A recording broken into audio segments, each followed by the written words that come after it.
Hello Real Pros! Welcome back to my YouTube channel. This is Richard C, your real property expert. And finally, I'm doing this vlog. So it's one of the most requested vlogs about how I started in real estate or in my real estate career. I decided to make this vlog like small series. So it would be in 3 parts. The first vlog, which is this one, will talk about how I started with my real estate career and made millions at the age of 23. And the topic 2 is how I made millions through real estate investing and how I built my real estate portfolio. And for the part 3 of this series, it would be how I made millions in 2 months by flipping properties, or how I made millions by flipping properties. I'm not doing this to brag about my achievements or to brag about my earnings, but rather I'm doing this to be an inspiration, especially for those who are starting, to give all the advices I can. A lot of people are still scared to invest in real estate. Takot pa rin sila, or people would think na pang mayaman lang yung real estate. Or there's a lot of misconception that I came from a very well-off family. That's why I have all the networks, I have all the connections. So it's more of you knowing who I was before I became the real pro. And of course, I'm doing this vlog to be part of your journey to earning millions in real estate. I hope you would enjoy this 3-part vlog. So ready, real pros? Let's begin the Real Estate Millionaire series.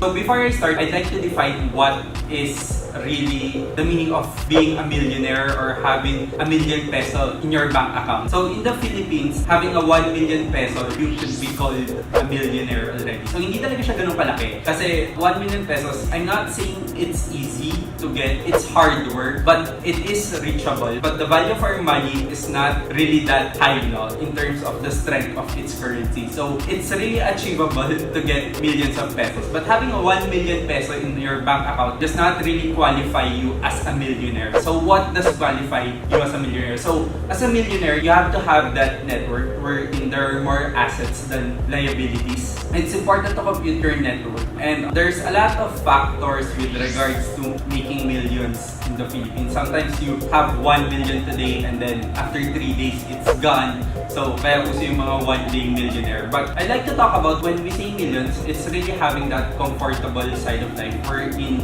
every now and then, you're able to earn it and you're able to save it, and of course, you're able to grow it. Okay, so the reason why I really did not want to do this vlog because I've told this story many times before, and for some of you, it might get boring already.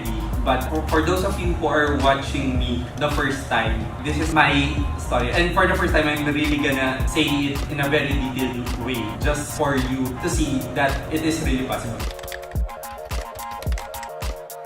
I grew up in a Baguio. My mom was technically a single mom, and then I had a stepdad, and then I have 2 siblings. To give you a picture of our family, when I was a kid, yung business, water refilling station, and beside it, my stepfather was selling prepaid cards or prepaid loans. So from that alone, you know that it's not a business of someone well-off. However, I grew up in a very comfortable family, so it means I get to go to a very good school, and I get to eat 3 times a day. Yun lang naman yun. Pero I don't have those extra luxury in life, no? And I would usually use the same clothes. You can really count kung ilan lang yung damit ko. If I'm not in uniform, if there is a civilian Friday, I would use the same civilian clothes every Friday. So it's about living a simple life to be able to be comfortable. And then in high school, I actually went to Science High School. So in Baguio, and in Science High, you're really expected to become doctors, engineer, or anything that is STEM related, no? And I hated all of those. Believe it or not, I'm the person na I'm really bad with mathematics when I was a kid. I really hated numbers. But now, of course, I'm a numbers guy because I'm a finance guy now. In a Science High School, it's easy to feel na you are the dumbest person in your class. I do feel that everything I'm learning inside the school is not useful in real life. I would not really do well in school. I would not excel on anything. It was a very toxic environment for me. Despite not having academic achievements, I knew that there was one thing on my mind. I wanted to make money. I wanted to have a comfortable life. It was all about how to become rich. However, these things, they don't teach you in high school, especially in a specialized school like a science high school, wherein you do chemistry, you do physics, you have 3 mathematics subjects, very less of the business side of things. Because at the end of the day, you're going to be like scientists or engineers, and majority of my batchmates are now doctors. So college came, I did not really know what I wanted to do. So I just took up any course for 1 year in Baguio, and then I'm not getting the network because by then at 16 or 17, I know that network is key to making money. I wanted to go to Manila, but of course, my mom was a single mom and we were 3 studying at that time, and my brother was supposed to take up medicine. So parang nahiya ako, hindi ko sinabi na parang I wanted to study in Manila. So secretly, I did file my application for scholarship, sending it to random schools in Metro Manila. And there was this one school, bago na school siya. It's called Enderan Colleges. This school sent me a scholarship letter. I was accepted with a scholarship grant. Despite having that scholarship grant, I kept it a secret because nahiya ako sabi, because there's still living expenses, and this school is actually one of the most expensive schools in the Philippines. Despite having full scholarship, the miscellaneous expenses, and of course you're scared because you're galing kang province, yung type of classmates na makakasama mo. But at the back of the mind is nandoon yung network that I need in order to become successful. My surprise, my mom said that she's sending me to that school, no, because nothing was happening to me in my province. Parang there was no progress. By this time, our family business was quite comfortable na. Medyo mas nag-improve na siya. So it's a little bit bigger, but I did not want to work in the family business, and I wanted to make a name for my own because I had really no remarkable achievements at that time. So I went to college in Manila. There were so many nice people. I met a lot of people in and outside the school. No? There were a lot of networking events. Despite getting networks, I'm not yet satisfied. So at 18, I decided to go to the US and stay there for a year. Just really look at life at a different perspective. So while I was in the US, I waited tables. No? So I worked in a restaurant wherein I was serving tables, or I was waiting tables. No? And for me, it was really good because at the end of the day, you were only 18 years old. So you don't really care if you're waiting tables as long as you're earning dollars. And then you could buy whatever you want. But of course, despite earning a lot of dollars in the US for an 18-year-old now, I decided to just go home because it's not fulfilling enough for me. So I went back home with an experience of independency. Kung makikita nyo, I'm always parang, I never like the comfort zone. Once I become too comfortable with what's happening, I try to challenge myself. And until now, nadala ko pa rin siya. So after that gap year, I went back, finished schooling, and I did work my first job in the corporate setup. I was working as an HR trainer for a luxury hotel, and on the side, no, parang our office was in basement 3, if I could remember now. So there was no window. So I remember I would go in the morning, and then pag alis gabi na. So there was no sunlight. You're not seeing the sun the entire day. For me, it was really a dream job because it was high-paying job for a fresh graduate. Everyone wants to enter that company. It's one of the top hotel chain in the country. So, and there's a lot of learning, and iba talaga yung quality. It's really a dream job of anyone who is a fresh grad. At the end of the day, I'm not fulfilled again. On the side, I became an insurance agent. After work hours, example like 7 a.m. to 8 p.m., I would go out of my shift and do selling the hospital. So I would wait for doctors or resident doctors who would have their break at 1 in the morning, and I would sell them insurance products. I was re-expanding my network throughout, and I would go from the hospital trying to sell insurance at 3 in the morning, sleep a little, and then prepare myself again to work at 7 in the morning. And during lunch break, I would go meet some other people to sell insurance again. And being an insurance agent at 20 years old, it wasn't really that popular because a lot of millennials back then did not want a job in sales. They had this corporate mindset that once you graduate, you become a top-tier manager. I was happy with what I was doing, and it was like parang a sense of fulfillment. Again, it's not because I'm motivated by money, it's just because I wanted to do something else outside of my normal work routine. Eventually, I got tired and insurance did not really work. After all, I exhausted all the people I know who needs insurance. It did not work out for me because I wasn't fully committed on that time. On the other side of things, I was seeing my friends on social media that they were having coffee at 2 in the afternoon or at 3 in the afternoon. They were traveling abroad. They were going to Dubai. They were going to Singapore. They were going to Australia. And whatever their work was so glamorous. And then I would usually see real estate agents around my condo flyering and parang they're having so much fun. So parang I wanted to go into real estate and try it out because parang I'm seeing it as a glamorous job. Or parang I'm seeing it na parang they have so much time to do this and that or to go to parties. I resigned on my corporate job. I was 21 now by that time and sa mind ko parang I should start trying it now than never. Kasi if I fail, makakabalik pa ako because I'm still young. Unlike if I get old with my corporate job and then that's the time I decide to go to real estate or go to sales, no, medyo mas limited na yung risk because I'll have more obligations by that time. So I think for me, it was the best time to go into real estate because I did not really have that much obligation. But then, I was already paying some investments and I was already paying some car, no? And I had this stable salary which was really higher than the normal average salary of a fresh graduate. No? So I left my corporate job and went into real estate. And the moment I went into real estate, talaga parang I thought it was going to be easy and it was going to be prestigious. All my perception of real estate, nag-iba siya. So parang it wasn't really as glamorous as I thought it was. There were a lot of rejections. I was doing really bad because 6 months na, wala pa rin akong sale and everyone in my group was really selling. I've never felt so incompetent in my life. No? So I was having anxiety. I really wanted to go back to corporate during that time. 6 months doing real estate, trying my best, trying to saturate. Nothing was happening despite having networks ng college, despite knowing people who have money ng college.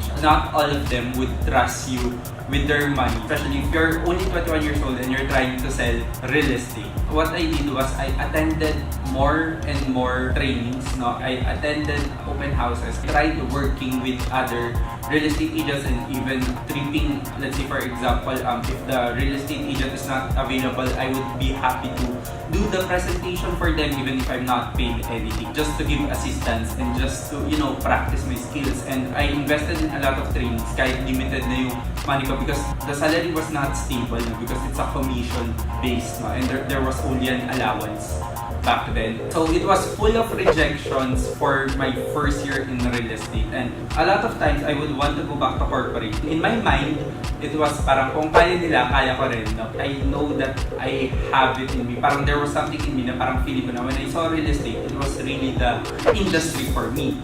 I could not even sell one property. And during that time, one property would be around 3 million pesos. Diba? So parang 3.5 million pesos. It was still cheap during that time. So, and then after nun, I realized that if I'm doing this, I have to have my own discipline.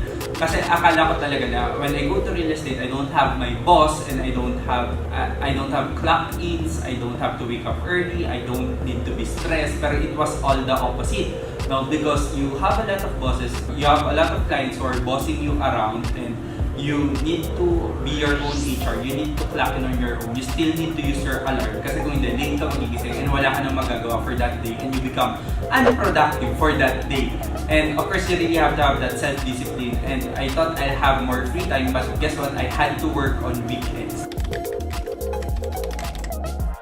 I was able to pick up myself. Finally sold my first real estate, and that first real estate sale, nanganak siya with referrals, and I think it was really like once you break the ice, dire-diretso siya. Sunod-sunod na yung nangyari. And from that time, I earned my first million at 23 years old once I received my commission. Then I wasn't really studying my cash flow, I was investing aggressively, I was buying this and that, there was bad behavioral finance. So despite earning millions by 23, I kinda like lost it. It was back to zero. It's a matter of like whatever you do, whether you wanna go into real estate because you want to earn a lot of money, if you don't know how to to work around with that money, it's no use. No, you'll just be selling real estate and you'll just be using it. I lost my first million because of bad behavioral finance, because of aggressively investing, because I wanted to double the money. I wanted to triple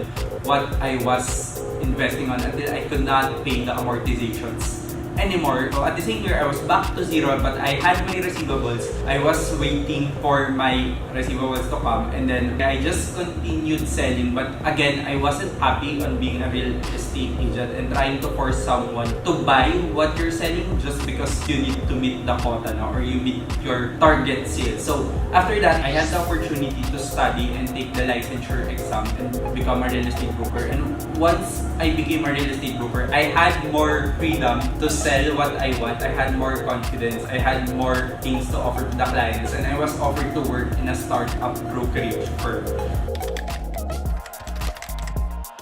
The reason why I wanted to work in a startup brokerage is because I wanted to give a full service to a lot of investors. Kasi parang when I was working in real estate, I was working as an international sales, and we would go to another country and we are forced to sell real estate so that we could go home lang. In my mind, yung binibentahan namin are overseas Filipino workers who are working so hard for their money, who sacrifice a lot just to be there, and then ang daming agents na parang mini-mislead sila.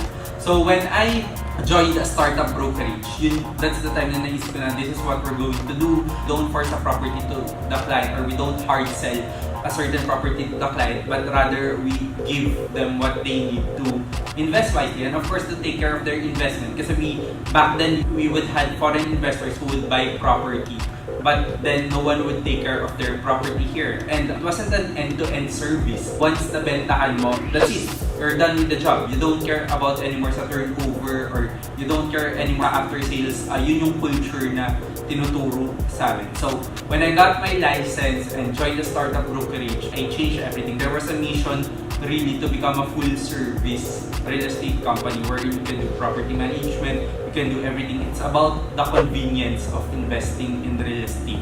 Secondly, it's about economic balance. I did not want to go into like a real estate bubble because everyone's buying, but no one's helping them to resell these properties. And of course, the rest was history. So I think what I learned throughout the years in selling real estate, it's about the confidence in the product. Na back then in 2012, you would think na parang tataas pa kaya yung price ng property? Would this price really double? Would this price really go up? And if you look at it today, talagang all of those things na parang it's hard to process that it will be at this price. A studio unit would be at 7.5 million. It was really parang hard to comprehend back then, but right now it did happen, and it's now the normal price. So I think it's really about trusting the product and what real estate could do for you. Ang advice ko lang for those people who would want to have a career in real estate but they're scared to shift industries kagad, or people would like to go into real estate because it's easy to make money in real estate. It's not. It's hard work. Despite you have the network, despite you have the connections, you really have to prove yourself worthy as a good property advisor or as a good real estate salesperson, or a real estate broker. Okay, so it's important to find a mentor because like when I was starting, walang nag-mentor sa akin sa real estate. I was taught all the wrong things sa real estate. Like do emotional selling, just care about how you meet the quota. As long as you sell, sabihin mo yan or sabihin mo to. And those techniques are not sustainable in the industry. Today, it's really a competitive industry. It's a dog-eat-dog world. I think it's having passion in the industry and not just about making money, or else nga, you won't last in the industry. So if you're watching this vlog and you want a career in real estate, but currently you're in a different industry and currently you're scared because you're now on your 30s and you can't make mistakes, you need a stable job now. Ang suggestion ko is to do it part-time muna and learn the ropes around it because real estate right now is more complicated than before. Try to educate yourself but don't leave your job. Try to do it part-time. No? And eventually, if you really like it, if you do feel na para dito ka talaga sa industry na to, like me, I really love the industry. I'm very passionate about the industry. If you think then eventually you could go. I'm willing to help you. So if you want to go into real estate, you could email. Maybe we could work something out. We could mentor you with the right trainings. Wherever you are in the world, whether you want to be a marketing partner or you want to be a real estate salesperson or you want to get that license in the future or you're tired of your job, you haven't made your first million because you're always spending it and you might want to try real estate. But it doesn't mean that of course you'll be successful in real estate because at the end of the day, nasa drive nyo pa rin yun. So that's it, REALPROS. Napahaba yung kwentuhan natin but I hope you learned a lot and I was really able to deliver my point in terms of making millions in real estate. REALPROS, thank you for watching this one. Please watch out for the next 2 episodes wherein I'll talk about how I made billions through real estate investing and how I made billions through real estate flipping. I look forward to sharing it to you. Thank you very much for watching this one. Again, this is Richard C, your real property expert. Don't forget to follow me on social media and if you did like this vlog, please give it a big thumbs up and please do subscribe on my YouTube channel para tuloy-tuloy naman tong community natin. So REALPROS, see you later. If I have $500,000 pesos, I can do a lot with it na sa real estate through the use of leverage technique. When everything goes back to normal and after all of this is over, Philippines would be one of the best economies in Asia. When we compute our returns based on the total contracted price.